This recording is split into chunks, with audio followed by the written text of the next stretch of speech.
Let's take a journey into the dark and divine. Encounter demons of every shape and size, from the classic horrors of folklore to modern fiction's original, terrifying creations. Witness the monsters born of cultural mythology, from the ghastly ghouls of Eastern tradition to the bloodthirsty beasts of Western legend.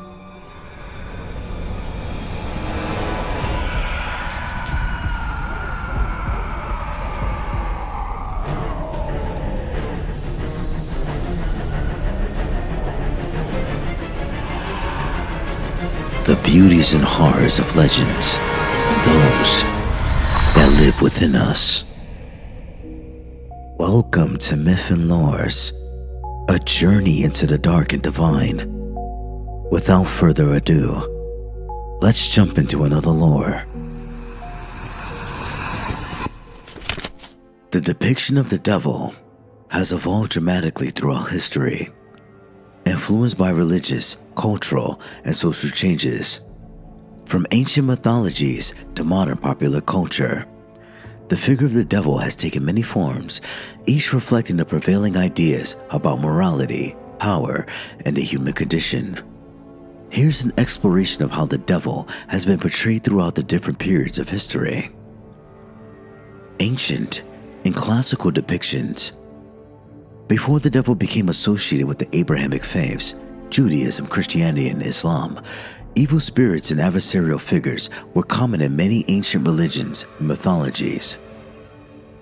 Mesopotamian and Near Eastern myths.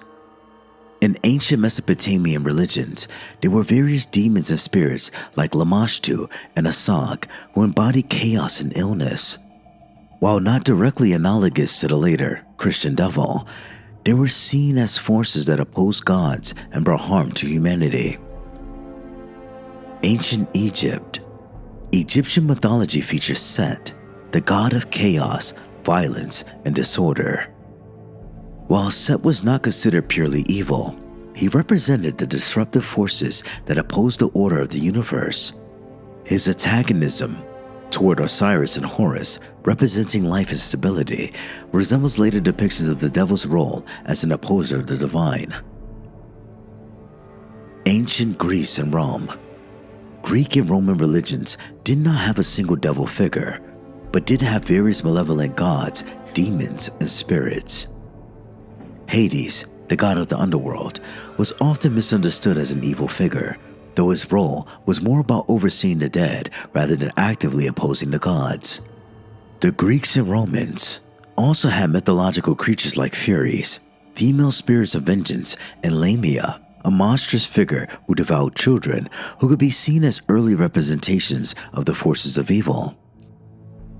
Early Judaic and biblical depictions. In the Hebrew Bible, Satan is not yet a fully formed devil figure, but appears as an adversarial figure. The term Satan in Hebrew means accuser or adversary, and this figure often functions as a heavenly prosecutor who tests humans' faith. In the book of Job, Satan is depicted not as the evil embodiment, but as a member of God's heavenly court, tasked with testing the loyalty of humans. Here, Satan is more of an investigator than a villain, challenging God's judgment of humans' righteousness. The concept of the devil as a fallen angel is drawn from the passages like Isaiah 14:12-15 and Ezekiel 28:12-19, which describe the fall of a proud figure. In Christian theology, this would be later interpreted as a reference to the fall of Lucifer, the most beautiful and powerful of angels, who was cast down to hell because of his pride and rebellion against God. The devil's first significant role in Christian theology is as the serpent in the Garden of Eden in the book of Genesis. Here, the serpent tempts Eve to eat the forbidden fruit, leading to the fall of man. Though the Hebrew Bible does not explicitly identify the serpent as Satan, later Christian interpretations would identify this serpent with the devil. Medieval and early Christian depictions. During the medieval period, the devil began to conceptualize more fully as a malevolent, supernatural being embodying all that is opposed to God. The period transformed how the devil was depicted in Christian theology, art, and literature. For example, St. Augustine, 354 to 430 Common Era, played a significant role in shaping Christian views of the devil. St. Augustine, 354 to 430 Common Era, played a significant role in shaping Christian views of the devil. Augustine identified him as a fallen angel who rebelled against God. His writings laid the foundation for the idea of an eternal struggle between God and Satan.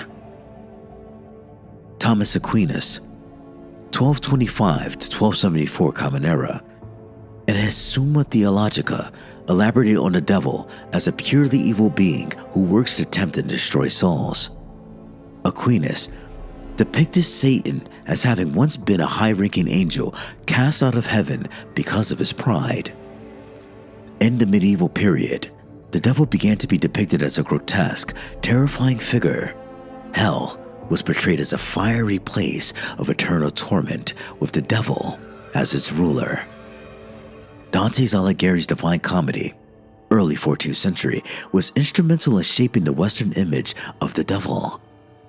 In Inferno, Satan is described as a massive, winged creature frozen in the ice at the center of hell, eternally punished for his rebellion. In medieval European art, the devil was often depicted as a hideous creature with horns, a tail, and a pitchfork, symbols that would become standard in later depictions. He was shown as the embodiment of sin, tempting people towards evil deeds. Renaissance and early modern period. The Renaissance period, 14th to 17th centuries, saw a shift in how the devil was represented. Intellectual movements like humanism and the Reformation began to challenge traditional religious views, leading to new interpretations of the devil. During the Renaissance, artists like Hieronymus Bosch, 1450 to 1516, created vivid depictions of the devil and hell, drawing both religious texts and popular folklore. Bosch's paintings, like the Garden of Earthly Delights, showed hell as a bizarre, nightmarish landscape full of demonic creatures. Milton's Paradise Lost, 1667, marked a turning point in the literary depiction of the devil. Although still the embodiment of evil, Milton's Satan is portrayed as a tragic and heroic figure. His famous line, "Better to reign in hell than to serve in heaven," has made Satan a symbol of defiance and rebellion against divine authority, adding layers of complexity to the figure. The Reformation.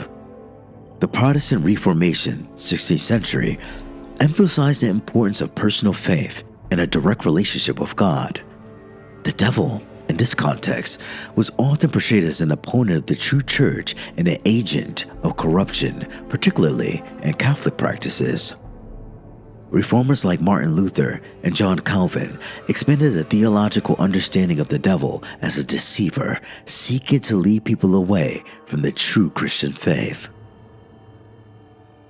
Enlightenment and Romanticism. In the 18th and 19th centuries, the Enlightenment's emphasis on reason, skepticism, and scientific thinking led to a more symbolic and less literal interpretation of the devil. However, the figure of the devil continued to be a powerful cultural symbol. Enlightenment thinkers such as Voltaire and Jean-Jacques Rousseau critiqued religious institutions that upheld traditional Christian ideas of the devil.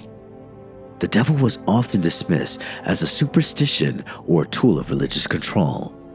However, the devil as a symbol of defiance, freedom, and rebellion persisted in literary and philosophical works. Romanticism, late 18th to early 19th centuries, revived the image of the devil as a tragic, rebellious figure.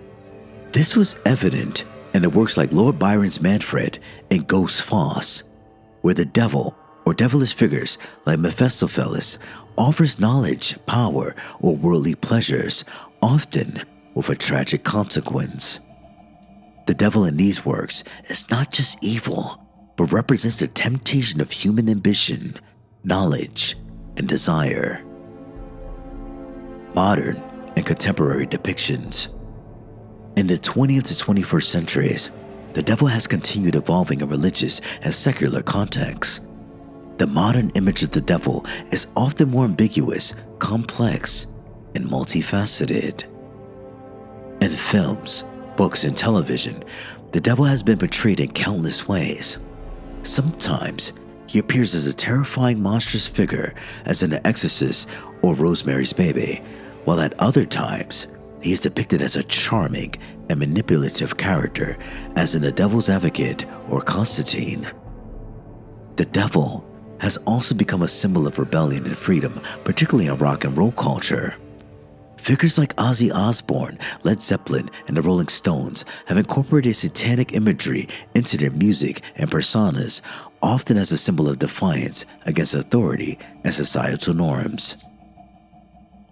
In modern literature, the devil is often portrayed as a morally ambiguous character. In Friedrich Nietzsche's writings, Satan becomes a symbol of individualism and the rejection of traditional morality. In works like Mikhail Bulgakov's The Master and Margarita, the devil, in the form of woodland, is depicted as both a source of chaos and a force that reveals society's hypocrisies and corruption. The devil's depiction throughout history has undergone significant transformations, moving from ancient adversarial figures to the fully formed supernatural being in Christian theology, and then into a more complex and sometimes even sympathetic character in modern times. The devil remains a powerful symbol in literature, art, religion, and popular culture, embodying themes of rebellion, temptation, evil, freedom, and human nature. Whether depicted as a monster or a tragic hero, the devil continues to serve as a mirror for human fears, desires, and moral struggles. That concludes this lore. If you like what you heard, please like, comment, and subscribe, and stay tuned for the next lore. Bye.